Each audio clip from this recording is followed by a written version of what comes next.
And we want to, as part of the efforts of the National Space Society, help draw out these narratives.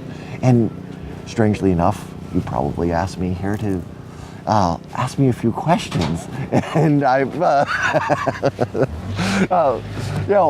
hi, I'm Gary Barnhard. I'm the Executive Director of the National Space Society. Well, pleased to meet you, Gary. It's been a year since we last sat at the table and talked about space and NewSpace. And what have you seen in the last year that has either encouraged you, or discouraged you?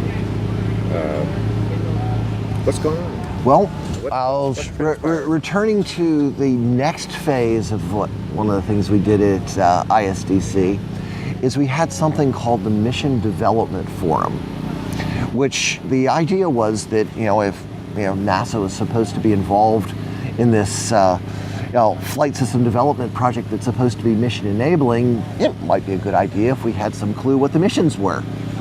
So the trouble with most exercises in trying to develop mission requirements is it tends to be at least within NASA, a rather insular activity. And as it starts getting fuzzy on the edges, people start getting nervous. Okay, because after all, what is the administrator's office at NASA think? Because you don't want to get ahead of them, or what's the Department of Defense going to think? What's what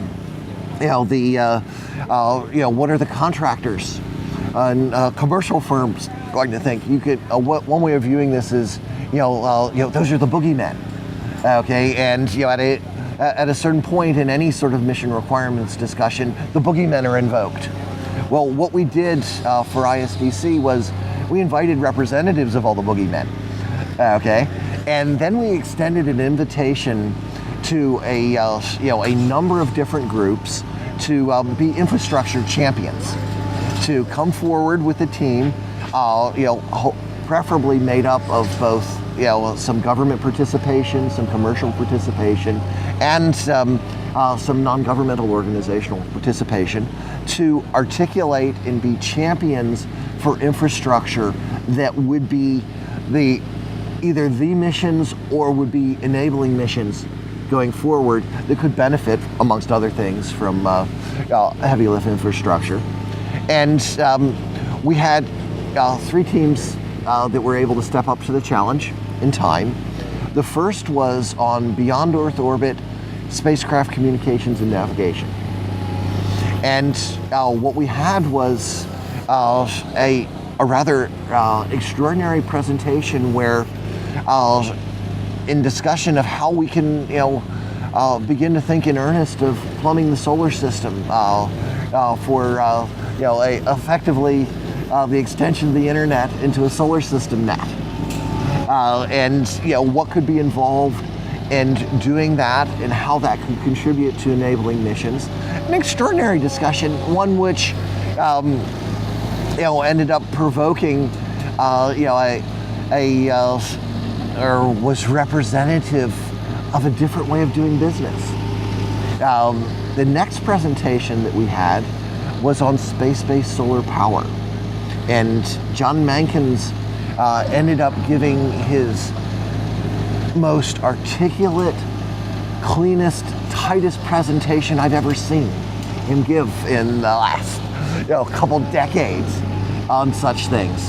Now, I'll grant you, it was looking at it not just from a space-to-space notion, but a space to other surfaces, such as the lunar surface, and a space-to-space notion, and that it was an opportunity to explore how such technology could contribute to supporting a range of missions, and that was extraordinary. The next piece that we got was we had a presentation from a person by the name of Mark Holderman, who was one of the key elements of what was a presentation that was euphemistically called Nautilus X. But what it really was about was the notion of a beyond Earth orbit modular spacecraft system. And working with Mark, what we did with his team is we said, well, what happens if you remove your presumptions about launch vehicles, if you remove your presumptions of who's willing to step up to the plate and participate in this, and start asking the question of what would the modular systems and subsystems be that would be be necessary to be part of a beyond Earth orbit spacecraft system that could be adaptable to whatever the requirements are, the mission needs of the moment. And we had an extraordinary presentation and discussion on that. And incidentally, all of these are available online. I'll path through the NSS website and of course the Moon and Back site in those regards. So what came of this is this was actually sort of a prototype discussion or forum, if you will, where there was clear license given to explore the possible. And if you're talking about mission requirements development, you need to be able to do that. In the world of breathing life into the space station program, when it was essentially viewed as a one mission wonder, it never flew. It was never funded. It didn't happen. Multiple times. What ended up occurring, though, was an exercise called the Mission Requirements Working Group, where NASA went through and in a number, there was a science missions, both materials processing, pharmaceuticals, technology development, operations. There are a number of different working groups, sub-working groups that were set up. I happen to be part of the technology development missions working group, and what we were charged with was to reach out to all of the NASA centers and industries and academia and commercial concerns, and engage in the question of what missions could be enabled and what might their requirements be. And what this effort resulted in was over 1,000 potential missions for space station, and that ended the argument on what's the mission. Okay, that evaporated in Congress. Okay, and in the world that we're facing going forward, there are many potential elements of infrastructure that could make an extraordinary difference rolling forward. Some of it is more, at this point, more murky than others. The communications and navigation is much more clearly understood. The world of where we stand when people talk about fuel depots. Okay, you've got the distance from a concept, if you will, that intuitively seems to have merit, to how it is you actually make that real in an operational system. And it turns out there's extraordinary things. It changes the whole notion of what constitutes our options for propulsion. Okay, there are things called resistojet engines that basically will work with virtually any heatable or heatable fluid. Okay, up to fluids that combust, if you will. That if you wanted to, you can basically send water out.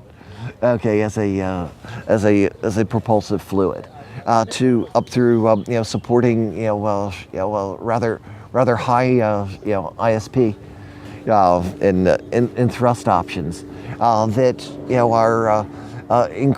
are enabled by water. And one of the extraordinary things is that hey, if you're working, if your propulsion fluid, you can actually let it turn into ice and melt it when you need it. Okay, it's a different world, and of course there's the cryogenic options. But the idea is that you want to be in a world where there isn't just one way of doing something.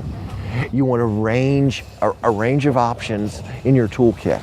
As you go forward, the idea that you can, have space-to-space transmission of energy that could, be an extraordinary boost phase, kickoff stage from beyond to go beyond Earth orbit. Okay, where you can, you hear things, about some advanced technologies like the Vasimir.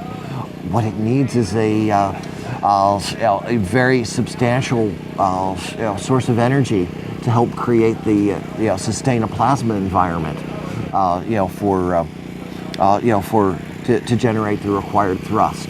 Well, it turns out, a microwave transmission beam may be able to provide that energy for a significant portion of the flight, or at least an initial, activation, if you will. So there's all sorts of twists there.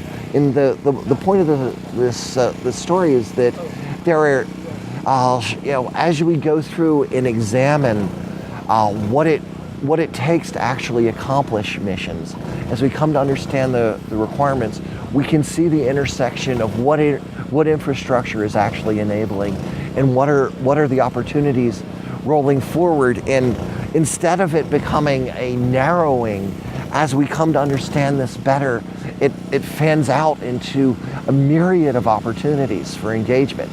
And that's what we need to be able to provide both for furthering the student engagement, furthering commercial engagement, furthering how we become about the question of creating the future we want to see come to pass.